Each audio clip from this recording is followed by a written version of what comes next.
Ketika kita ngomongin tentang Sumpah Pemuda, salah satu warisan Sumpah Pemuda yang harus kita jaga dengan baik itu adalah warisan persatuan. Dari persatuan yang diawali dengan Sumpah Pemuda itulah akhirnya bangsa Indonesia itu bangkit dan puncaknya kemerdekaan kita di tahun 1945. Jadi persatuan itu adalah amanah warisan dari orang tua kita, dari kakek nenek moyang kita, dari pendahulu kita bangsa Indonesia, sehingga itu menjadi salah satu di antara misi kita sebagai anak muda adalah persatuan. Terus ketika kita ngomongin persatuan, saya pengen menerjemahkan persatuan itu dari angle Al-Quran dan hadis, karena memang persepsi yang paling ideal itu adalah persepsi Al-Quran. Jadi kalau kita pengen ngebangun cara berpikir, pakai Al-Quran sebagai model berpikir kita. Tentunya kita harus belajar lebih dalam lagi nih, sampai terbangun persepsi Al-Quran. Nah, dalam persepsi Al-Quran, yang namanya persatuan itu tadi bukan satu organ atau organisasi, bukan satu model, bukan satu bentuk, tapi persatuan itu adalah satu hati. Justru keragaman bentuk itu ketika satu hati menjadi sebuah kekayaan. Dan itulah Islam. Sehingga kalau kita pengen ngelihat Islam dalam bentuk fisik, lihatlah keragaman para sahabat. Ada yang kaya raya, ada yang miskin, ada yang orang kota, ada orang kampung, badui. Ada yang terpelajar, ada yang budak, ada yang karakternya keras, ada yang lemah lembut. Apakah sebagian itu benar, yang lain salah? Enggak, semuanya tepat. Dan ketika semuanya diwadahi dalam Islam, maka menunjukkan kesempurnaan Islam yang disebutkan di dalam Al-Quran. Kuntum khaira ummatin ukhrijat linnas. Kuntum, kalian.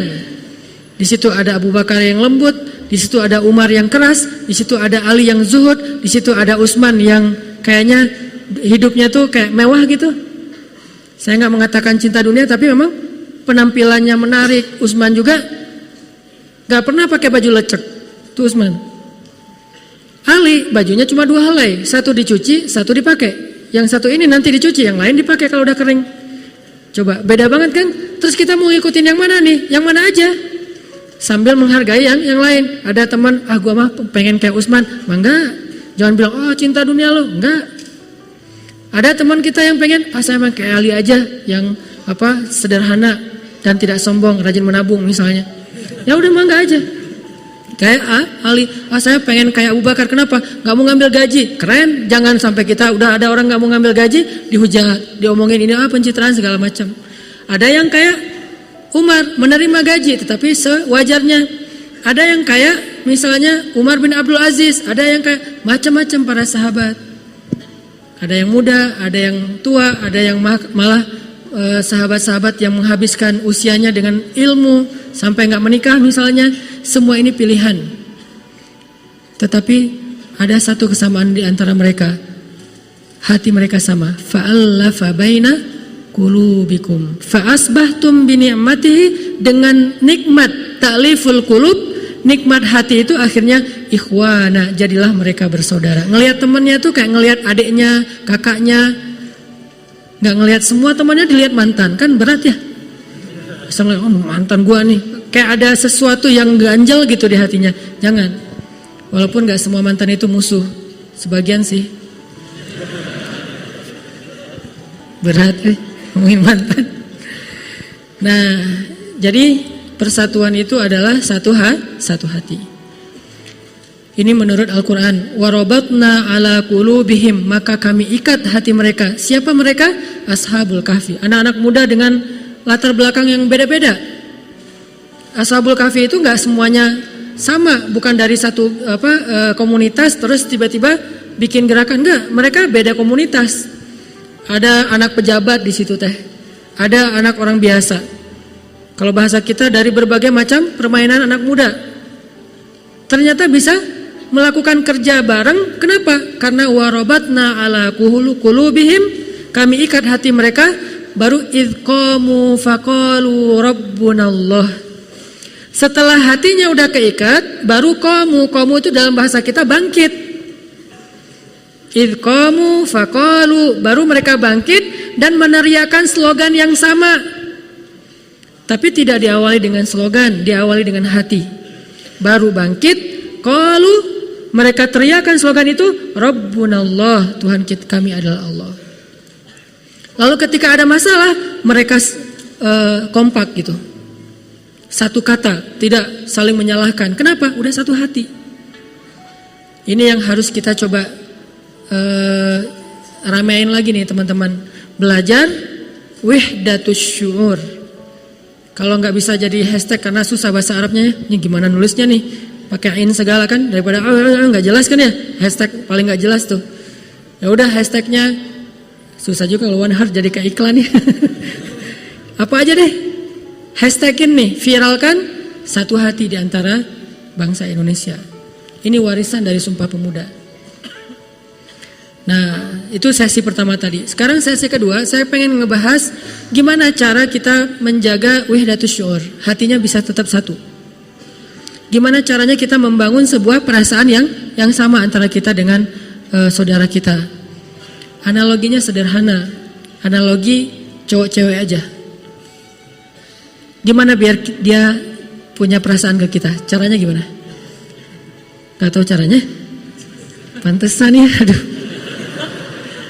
Wah, harus saya sharing juga nih, rahasia-rahasia dulu. Caranya, kalau kita pengen bangkitin rasa sehati, ada dua.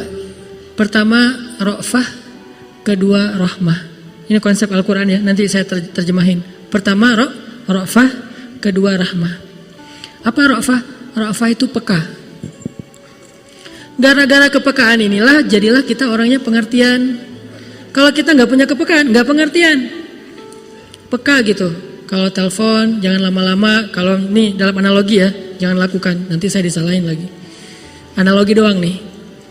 Kita peka, oh kayaknya dia lagi kurang sehat. Langsung datang-datang bawa Panadol. Kayaknya dia masuk angin, datang bawa antangin. Peka. Oh dia romantis banget ya, orangnya peka banget, tahu banget saya lagi gimana. Kayak Nabi tuh peka banget sama Aisyah. Kalau Aisyah wajahnya udah humairah, kemerah-merahan, pasti Aisyah lagi malu. Sampai Nabi pekanya ke Aisyah, cara manggil aja Nabi peka. Aisyah lagi marah sama Aisyah lagi senang, itu beda manggilnya. Kalau Aisyah lagi senang, Aisyah tuh akan, kalau lagi senang tuh ngomongnya, wa Rabbi Muhammad, demi Tuhannya Muhammad.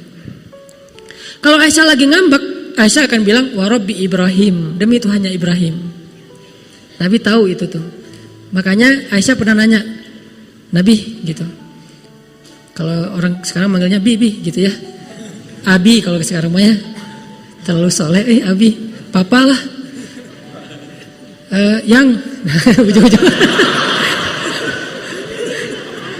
Tadi semuanya pencitraan nih yang benar nih. Yang kata Aisyah ke Rasulullah, yang kamu tahu nggak aku lagi kalau lagi ngambek atau lagi nggak ngambek?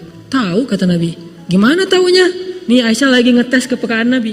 Kata Nabi, kamu tuh kalau lagi senang sama aku, kamu akan bilang wa Rabbi Muhammad, wa Rabbi Muhammad. Bisa artinya demi Tuhan Muhammad, bisa artinya alhamdulillah dalam bahasa yang lain. Tapi kalau kamu lagi ngambek, kamu akan bilang wa Rabbi Ibrahim. Kalau Aisyah udah ngomongin wa Rabbi Ibrahim, nggak nyebut, padahal suaminya juga kan Nabi kan. Kayak kita, suami kita tuh misalnya, suami kita, istri kita.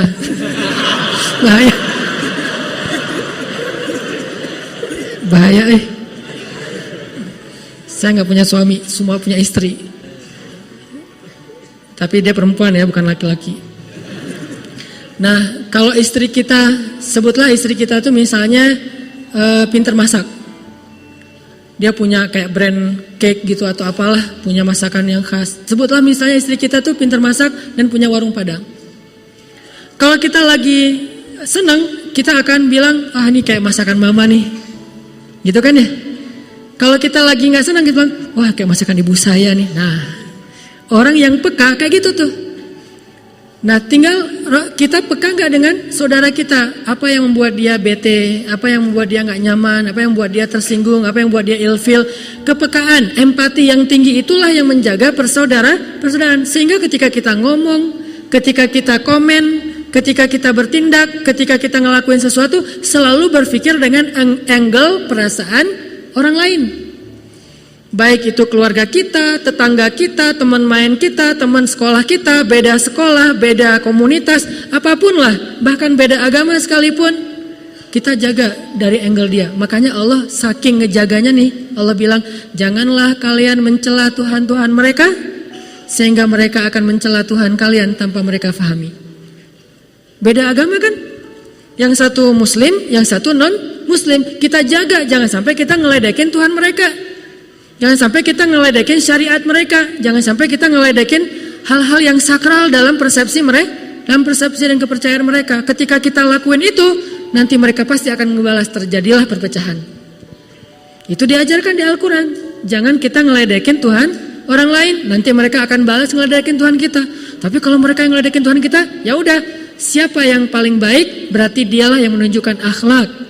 Kalau kita mengklaim Islam adalah agama terbaik, tunjukkanlah akhlak kita lebih baik dari mereka, kan gitu. Jangan sampai kita mengklaim agama Islam itu agama terbaik, ternyata kita nggak bisa nunjukin akhlak kita lebih baik dari orang lain. Berarti kita hanya kata-kata yang nggak ada buktinya. Nggak enak mau bilang omong kosong Kata-kata yang nggak ada buktinya nih. Islam terbaik, sunnah terbaik. Apa? Orang Islam tuh apa? Nabi itu akhlaknya uswatun hasanah. Tunjukin, dan itu amanah di dalam pundak, di atas pundak kita. Ketika kita mengaku sebagai muslim, berarti kita punya tanggung jawab menunjukkan keindahan Islam kepada manusia. Tanggung jawab.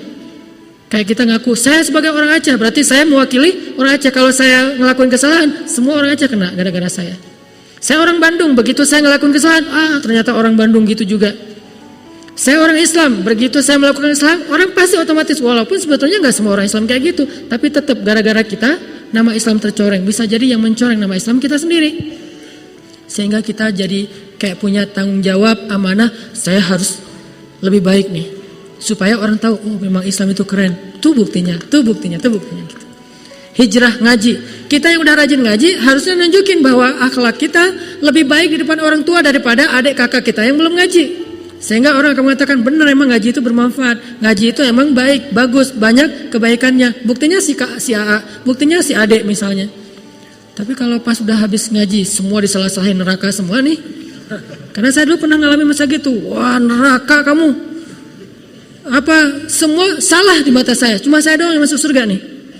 Semua orang masuk neraka, pulang ke rumah, bapak, ini dosa besar nih. AA, manggilnya abang kalau orang Aceh. Abang saya itu tentara.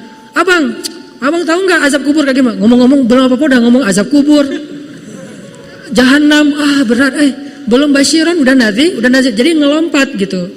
Dibalik harusnya basyiron, baru naziron juga ada waktunya. Nabi Nuh itu baru ngomong naziron setelah 950 tahun berdakwah, baru naziron. Awalnya basyiron. Buktinya coba baca surat Nuh. Wahai kaumku, minta ampun kepada Allah, maka Allah mengampuni. Basyiron apa naziron? Basyiron, berita gembira. Niscaya Allah akan mengampuni satu. Lalu Allah akan memberikan kepada kalian harta. Basyiron atau naziron? Kebun, air, keturunan, semuanya basyiron. Setelah sekian banyak basyiron, 900 tahun kemudian baru, ya Allah hancurkanlah orang-orang yang mendustakan ayat-ayatmu sehancur-hancurnya. Kapan ngomong kayak gitu? 900 tahun lebih. Dak kita mah baru sekali dibantah langsung hancurkan ya Allah. Belum 900 tahun. Memang kita nggak akan hidup sampai 900 tahun. Tapi setidaknya coba dulu deh. Kalau ketemu sama teman, ngaji yuk. Kayaknya seru juga tuh habis ngaji kita ngopi. Jangan, ngaji yuk. Kalau nggak ngaji lo masuk neraka. Berat, belum apa-apa udah neraka. Baru salah dikit neraka. Walaupun mungkin benar, cuman kurang tepat. Sehingga benar dan tepat ini harus jaga perasaan orang lain. Makanya Nabi itu ngejaga banget perasaan orang. Ra'fah bil mu'minina raufun rahim. Itu sifat Nabi. Orang yang sangat ra'fah, jaga perasaan. Saking jaga perasaan, Nabi itu selalu mencari persamaan biar nggak ada gap. Ketemu dengan para penggembala ternak, Nabi ngomongin, tidaklah Allah mengutus seorang Nabi kecuali pasti pernah menggembala ternak. Oh gitu ya Nabi? Ya kalau gitu profesi penggembala ternak keren dong. Keren. Coba cari persamaan kan. Terus ngomong lagi ketemu sama orang miskin yang makan roti keras, namanya qadid. rotinya keras. Kalau mau dimakan dicelupin dulu ke air, rendam, baru bisa dimakan. Pas Nabi duduk di antara mereka nggak enak hati. Aduh, nggak enak nih mau ngehidangin yang kayak gini ke Nabi. Kan Nabi orang yang mulia, masa kita hidangin roti yang keras, disembunyiin aja, disumput aja gitu. Akhirnya kata Nabi, saya itu anak seorang perempuan yang biasa makan kodit. Oh gitu ya Nabi, yaudah yuk kita makan bareng. Makan bareng. Jadi terbiasa makan kodit. Dari ibunya juga ditunjukin. Ketemu dengan orang miskin, ya Allah, hidupkan saya sebagai orang miskin. Matikan saya sebagai orang miskin. Bangkitkan saya bersama orang miskin. Tapi jujur ya doanya, kadang-kadang kita kayak basa-basi gitu, ternyata terjadi. Ya Allah kok gitu banget sih. Basa-basi doanya. Kalau Nabi mah jujur, emang siap dengan konsekuensi doa itu. Saya kira doa itu kayaknya satu-satunya doa Nabi yang susah diamalkan. Ada yang pernah ngamalin? Dan saya juga yang ceramah gak berani. Paling doa, ya Allah, rezeki yang halal, yang tayyib, yang berlimpah. Gak ada. Berani, ya Allah, hidupkan saya sebagai orang miskin. Malam, sepertiga malam, lagi hujan, lagi baper berat. Coba doain itu kalau berani. Satu-satunya doa yang kita berharap gak dikabulkan ya. Ya Allah, jangan dikabulkan, cuma basa-basi doang misalnya. Itu bahaya. Ketemu orang miskin, Nabi ngomong kayak gitu. Ketemu sama orang kaya, Nabi akan bicara tentang sebaik-baik pekerjaan adalah berdagang. Coba. Jadi semua orang itu jadi happy gitu kalau ketemu Nabi. Ada aja pembicaraan yang sama mereka. Walaupun kadang-kadang Nabi kayak iseng gitu, nggak godain doang. Tapi tetap dibesarkan hatinya dan motivasi. Nabi, kata seorang nenek-nenek, Nabi kan udah pernah ke surga. Ngelihat saya nggak di surga? Enggak tuh, nggak pernah ngelihat nenek-nenek kayak ibu di sana. Gitu. Sebelum dia nangis, daripada dia antar nangis unfollow kan. Wah jangan deh. Langsung Nabi bilang, karena ibu nanti di surga akan muda lagi. Oh Nabi selfie. Dicari sesuatu yang selalu bikin orang happy. Duduk sama Ali makan. Ali kan gitu ya, mau godain Nabi dibalas. Ini menunjukkan zakat cerdasnya Nabi itu. Makan, tulang-tulangnya ditaruh di tempat Nabi semuanya. Kayak makan ayam gitu atau ikan, pokoknya tulangnya ditaruh di tempat Nabi. Pas sudah selesai makan, Ali bilang, Nabi makannya paling banyak tuh, tulangnya numpuk, kata Ali. Kata Nabi, Ali tulang-tulangnya juga dihabisin. Wah, lebih ngeri daripada Nabi. Nabi tulangnya masih disisain, Ali tulangnya dihabisin. Oh iya. Coba, Ali itu terkenal sahabat cerdas loh, tapi masih kalah cerdas sama Nabi. Tapi kan ledek-ledekan ya, jadi kita sama teman supaya akrab bisa kayak gitu, selama tidak sara, nggak terlalu ke pribadi, jangan pakai kata-kata J lah, kasihan ya. Udah aja, statusnya titik-titik gitu doang, nggak usah sampai jelas gitu teh. Menjaga perasaan. Saya jaga banget perasaan kalau di caption tuh. Makanya teman-teman kalau yang memperhatikan, caption saya tuh berganti dalam hitungan menit. Posting, aduh kayaknya ada yang salah ngomong nih, langsung ganti caption. Kenapa? Takut ada yang tersinggung, takut ada ini namanya ra'fah. Menjaga jangan sampai menyinggung orang lain, bukan labil itu teh. Dikit sih.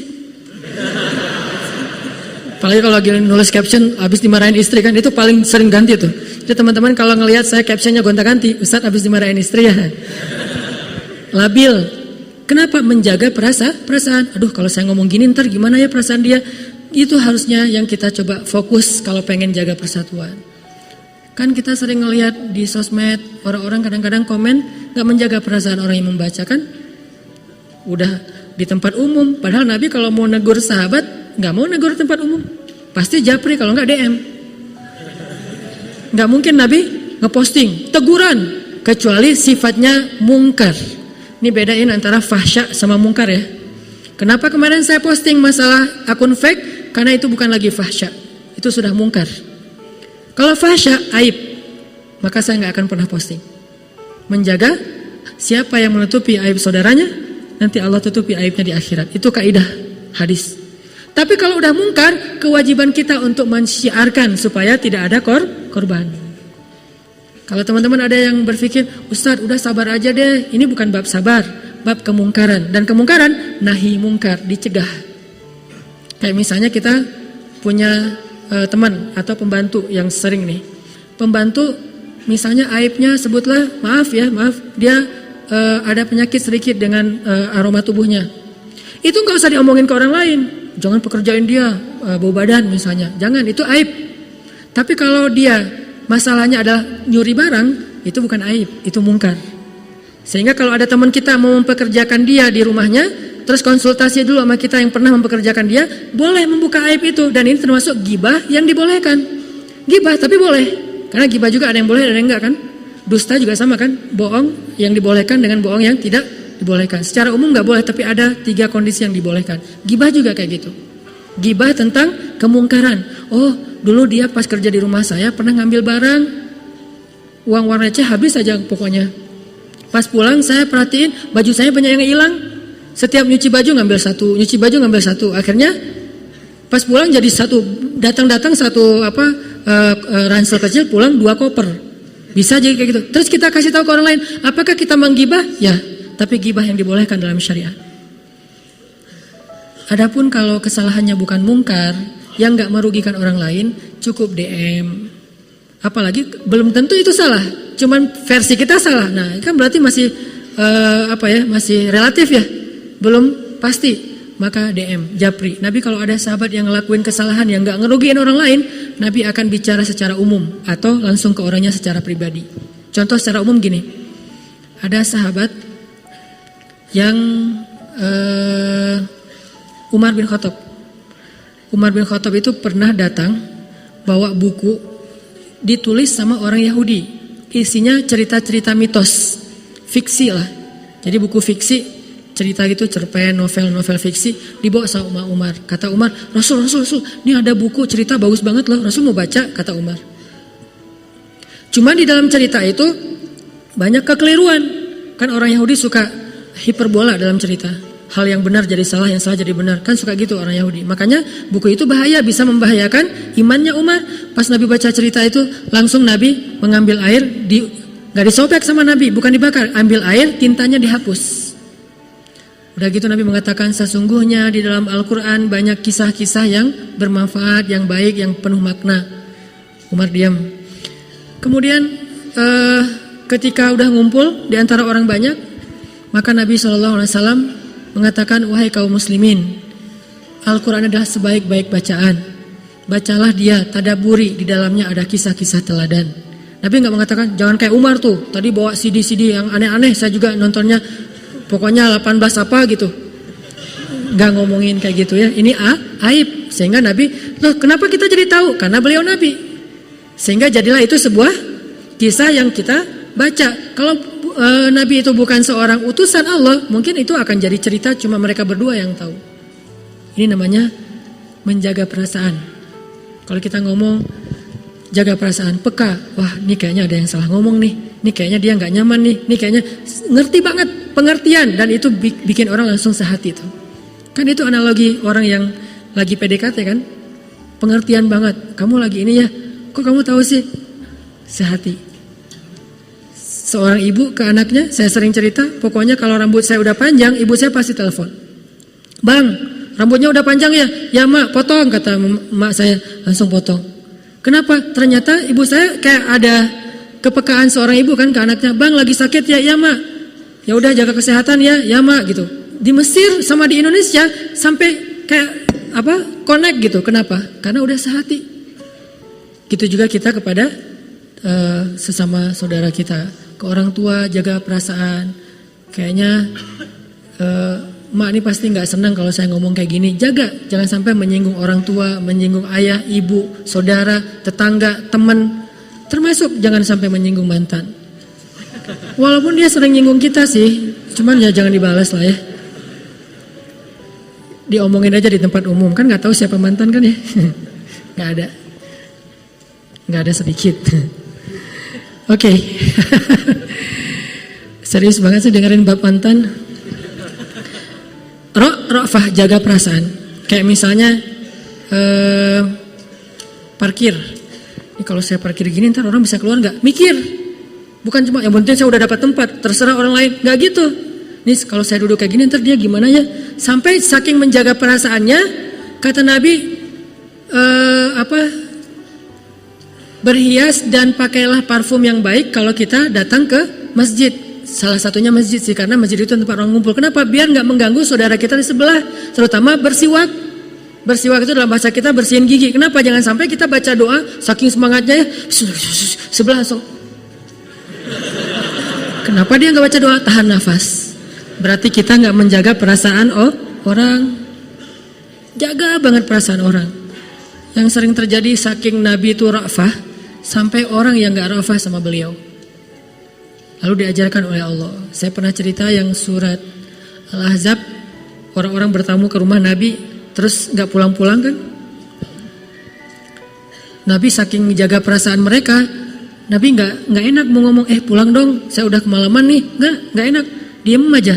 Kalau seandainya di rumah Nabi ada jam dinding, pasti Nabi udah bolak-balik ngeliat jam dinding. Cuman nggak ngeliat kemana, nggak ada jam juga, cuman diem aja. Ada yang nanya, Nabi jawab sesingkat mungkin supaya mereka paham. Ternyata mereka nggak rafah, nggak ngerti, nggak pengertian kepada Nabi, dan Nabi mah pengertian kepada mereka. Sampai akhirnya Allah pun mengajarkan. Ini termasuk diantara ayat-ayat etika. Ayat-ayat etika itu banyak banget teman-teman. Makanya coba teman-teman kalau misalnya ada yang iseng berpahala, kumpulin ayat-ayat etika di dalam Al-Quran. Itu bisa lebih 1 juz loh. Kumpulin ayat-ayat etika.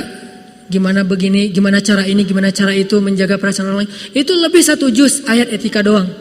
Saking seringnya Allah ngebahas etika. Salah satunya ayat tersebut.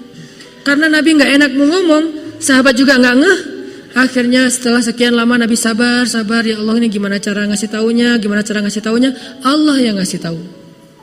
Nanti di rumah coba buka surat Al-Ahzab, surat 33 ayat 53. Di situ Allah mengatakan, Fa'idha ta'imtum fantashiru wala musta'nisina li hadis. Kalau kalian datang ke rumah Nabi disuruh makan, makanlah. Kalau udah selesai makan, maka bubarlah. Jangan jangan bicara terus, jangan diskusi panjang, karena itu mengganggu Nabi SAW. Sampai turun ayat kayak gitu coba. Nabi nggak enak. Begitu turun ayatnya, alhamdulillah dalam hati Nabi Maya. Sahabat, ini udah turun ayat. Masya Allah, ayatnya gimana ya Rasulullah? Kalau kalian udah selesai makan, pulang gitu. Oh gitu, astagfirullahaladzim, pulang aja bubar. Kan Nabi itu nggak boleh menyembunyikan ayat ya. Wala talbisul haq kan, wala taktumul haq. Janganlah kalian menyembunyikan kebenaran. Karena Nabi nggak boleh menyembunyikan kebenaran, maka Nabi terpaksa baca. Itu juga dengan nggak enak baca ayatnya tuh. Duh maaf ya ayatnya gitu, bukan salah saya loh ya. Allah yang gitu, seolah-olah tuh gitu coba.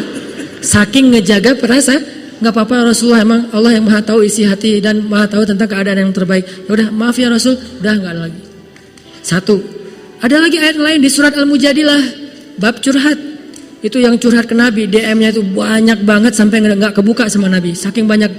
Karena udah banyak banget yang japri, yang DM ke Nabi nggak dibalas, ngambek. Kamu Nabi nggak sih? Kok sampai gitu-gitu marah-marah? Nabi kok nggak dibalas DM saya? Udah berkali-kali loh. Nabi japri saya kok nggak dibalas, cuma dirit doang. Wah banyak komplainnya. Komplain Ustaz. Nggak Nabi nih. Akhirnya Allah kasih ayat di surat Al-Mujadilah, surat curhat. Wahai orang-orang yang beriman, kalau kalian pengen curhat sama Nabi nih ya ayatnya, ya ayyuhalladzina amanu idza najaitumur rasul faqaddimu baina yaday najwakum shadaqah. Wahai orang yang beriman, kalau kalian pengen curhat sama Nabi, sedekah dulu, bahasa kita bayar. Coba sampai disuruh bayar. Tapi ini ayat termasuk ayat yang mansukh. Arti mansukh sudah dihapus, syariatnya masih ada ayatnya. Kenapa ayatnya masih ada tapi syariatnya udah nggak ada? Supaya jadi pelajaran buat kita. Ternyata pernah ada yang kayak gitu-gitu juga di zaman Nabi. Lihat surat Al-Mujadilah nanti di rumah ayat 12. Wahai orang yang beriman, kalau kalian pengen najaitumur rasul, pengen curhat sama Nabi, faqaddimu baina yaday najwakum shadaqah. Bayar dulu. Nabi bingung. Wah, disuruh bayar. Ini berapa ya tarifnya? Nabi tanya ke Ali, menurut kamu kira-kira bayaran untuk curhat berapa ya? Kata Ali, 2 genggam padi. 2 genggam gandum, 2 genggam beras. Kata Nabi, kamu mah zuhud banget sih, segitu doang murah. Akhirnya ditetapkanlah sekian-sekian untuk bayar kalau pengen curhat, ngasih dulu. Gara-gara itu akhirnya berkuranglah orang yang DM, berkuranglah orang yang ngejapri Nabi, sehingga Nabi jadi lebih leluasa dalam dakwahnya. Karena udah terlalu banyak. Jangankan Nabi ya, Ustadz aja bisa dikejar dengan curhatan yang panjang lebar, di scroll juga nggak selesai-selesai kan? Gimana ngejawabnya nih? Baca juga nggak akan selesai, saking panjangnya curhat. Ternyata Ustadz ngalamin kayak gitu, apalagi Nabi yang dicintai lebih daripada Ustadz, yang diharapin lebih daripada Ustadz. Pasti kebayanglah Nabi itu riuh banget tuh dengan curhat-curhatan umatnya. Akhirnya Allah ngebelain, kalau kalian pengen curhat bayar dulu. Karena banyak curhat gak penting-penting juga sih. Standar pertanyaannya, Nabi saya lagi galau gimana ya? Gitu doang sih masalahnya. Padahal udah tahu jawabannya, banyak istighfar, banyak sholawat, banyak sholat kan ya. Cuman pengen dengar aja langsung dari Nabi. Padahal sama aja. Sampai akhirnya Allah mengatakan sedekah, bayar. Setelah berkurang orang yang curhat sama Nabi gara-gara disuruh bayar, baru kemudian ayat ini dihapus. Ya udah sekarang nggak perlu bayar lagi. Makanya dalam istilah tafsir ada ayat-ayat nasikh, ada ayat-ayat mansuh, ada ayat yang menghapus, ada ayat yang dihapus. Ayatnya ada, tapi hukumnya udah nggak boleh diamalkan. Ini teman-teman, etika menjaga perasaan. Termasuk ada juga nanti ayat jaga perasaan Nabi kalau lagi manggil Nabi. Ada orang teriak-teriak dari belakang, dari luar, ya Muhammad, ya Muhammad. Sahabat kemudian kayak mau mukul gitu. Kamu sama Nabi nggak sopan. Turun ayat. Rendahkanlah suara kalian, janganlah memanggil Nabi dari balik dinding. Maksudnya nggak sopan, nggak menjaga perasaan Nabi. Sampai Nabi kaget, lagi duduk kaget gitu, suaranya kencang banget, kayak lagi ada kebakaran atau lagi ada apa gitu. Nah ini namanya ra'fah, menjaga perasaan. Itu yang coba kita lakukan teman-teman kalau mau mewarisi persatuan, jaga perasaan. Karena kalau hati udah terjaga, insya Allah yang lain mudah. Ra'fah. Yang kedua, rahmah. Apa itu rahmah? Rahmah itu artinya pengen menyenangkan, pengen ngasih. Kalau ra'fah nggak pengen ngerepotin, kalau rahmah pengen nyenengin. Salah satu cara menyenangkan hati orang lain adalah misalnya kata Nabi, tabassumuka liwajhi akhika falaka shadaqah. Kalau kamu tersenyum ke arah wajah saudaramu, kamu dapat pahala sedekah. Berarti kalau kita mau menjaga persatuan, belajar menghadiahkan senyum. Membiasakan senyum. Coba perhatiin aja di jalan. Kalau kita saling pelotot-pelototan apa yang terjadi kan? Tapi kalau ada sesuatu terjadi di jalan, berpapasan, disenyumin, orang yang tadi mau melotot gak jadi. Berubah kan? Dan saya pernah kayak gitu. Sayanya yang melotot. Disenyumin, aduh jadi malu Ustaz masa melotot gitu. Atau sebaliknya pas ada orang yang marah-marah sama saya bapak-bapak itu, nyalip dari kiri, saya nggak ngelihat karena dia nyalip tiba-tiba dari kiri, oleng gitu kan, karena sempit di sebelah kiri teh, marah-marah, kamu segala macam. Salah saya apa Pak? Kamu bawa motor nggak ngasih jalan buat orang lain. Ya Pak, maaf kalau saya salah. Ya udah, di mana tinggalnya? Udah kenalan. Oh ini Ustadz Hanan, udah berubah. Dari awalnya marah-marah, jadinya pengen selfie. Ada yang kayak gitu. Lewat apa? Lewat senyum. Memang gak gampang teman-teman. Saya gak mengatakan ini berarti saya udah sempurna ya. Jangan dituntut Ustaz Hanan tuh harus sempurna kayak diomongin. Enggak. Toh Nabi juga kadang-kadang melakukan kekeliruan walaupun bukan kesalahan. Apalagi sekedar ustadz. Tapi bedanya orang soleh sama orang gak soleh. Orang soleh itu kalau ngelakuin kesalahan bisa memperbaiki. Dinasehatin, oh ya saya salah, perbaiki. Jangan berharap orang soleh itu suci. Enggak, dia manusia bukan malaikat. Malaikat ada kadang-kadang salah faham. Walaupun kesalahpahaman malaikat itu kemudian Allah perbaiki. Banyak kasus-kasus kayak gitu. Intinya senangkan hati orang. Itu rahmah. Paling gampang hadiahin senyum deh. Kata Nabi, tahadu tahabu. Saling berhadiahlah kalian, maka kalian saling mencintai. Ini cara menjaga persatuan atau membangkitkan semangat bersatu. Saling berhadiah. Jadikan program hidup kita. Pengen ngehadiahin temen, minimal hadiahnya apa? Senyum. Minimal hadiahnya apa? Qaulun ma'ruf shadaqah. Ucapan yang baik adalah sedekah. Sururun tudkhiluhu fi qulubil mu'minin. Amal yang paling disukai Allah adalah membahagiakan hati orang lain. Allah suka banget tuh. Terutama hati keluarga, orang tua, pasangan, menghadiahkan dengan kata-kata yang menyenangkan hati. Mama cantik banget sih mah. Itu langsung benar-benar sedekah pagi-pagi. Jadi kalau misalnya kita pagi-pagi pengen sedekah, puji istri kita yang udah punya. Yang belum, di list aja dulu puji-pujiannya. Tulis di buku, di note ya, tulis nanti kalau saya udah punya istri saya bakalan kayak gini gitu. Ternyata belum juga, tulis lagi. Jadi makin lama menjomblo, kosakata gombal makin banyak. Sehingga begitu nikah, karena udah saking matangnya, romantis banget. Saking matangnya. Ada sisi positifnya juga sih menurut saya. Jalan, pokoknya yang menyenangin deh. Yang diomongin tuh yang menyenangkan. Jangan, mah, dituntut ini, dituntut itu. Agak berat sih. Istri juga ke suami kayak gitu. Senangkan hatinya. maka engkau akan dapatkan lebih dari itu. Bujuk hati, ta'liful qulub. Hadiah senyum, hadiah kata-kata, hadiah benda, barang, segala macam. Tahadu tahabu, saling berhadiahlah kalian, maka kalian akan saling mencintai. Wahdatus syu'ur, satu perasaan. Dan hadiah tidak harus selalu dalam bentuk barang berharga. Kalau di jalan menghadiahkan space. Duh, kayaknya nih saya biar orang dapat tempat, misalnya di jalan lagi berhenti di lampu merah ya. Ternyata atau lagi pas-pasan di persimpangan, di perempatan jalan, duluan gitu kan, hadiahin orang untuk 1 menit 2 menit, dia duluan daripada kita. Enggak sampai 1 menit dah, beberapa detik doang, hadiah jalan. Enggak duluan. Nah ini hadiah nih, ini rahmah. Nabi itu kayak gitu banget teman-teman. Makanya coba kita belajar untuk mengamalkan 2 hal ini, yaitu fa'allafa baina qulubikum wa rabatna ala qulubihim, belajar menyatukan hati di antara orang beriman, secara lebih khusus lagi di antara bangsa Indonesia, secara lebih khusus lagi di antara warga Bandung, dengan 2 hal tadi.